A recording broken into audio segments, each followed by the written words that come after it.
പൊടികൾ നന്നായിട്ട് ചൂടായ ശേഷം കട്ട് ചെയ്ത് വെച്ചിരിക്കുന്ന തക്കാളിയുടെ പീസസ് കൂടെ ചേർത്ത് കൊടുക്കാം.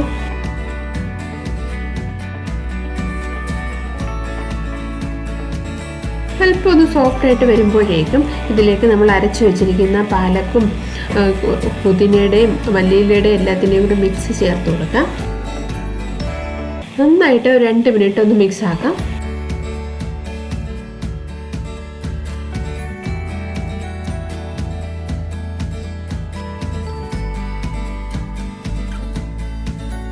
കുക്കറിൽ നമ്മൾ വേവാൻ വെച്ചിരുന്ന അരിയും പയറും ഒക്കെ നന്നായിട്ട് വെന്ത് വന്നിട്ടുണ്ട്.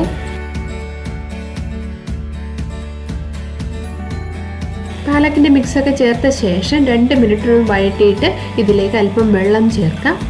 ചെറിയൊരു കപ്പ് വെള്ളമാണ് ചേർക്കുന്നത്. വെള്ളം കൂടുതൽ ആകേണ്ട ആവശ്യമില്ല, എന്നാൽ ഒത്തിരി ഡ്രൈ ആയിട്ടും ഇരിക്കരുത്. ഇതിലേക്ക് അല്പം ഉപ്പ്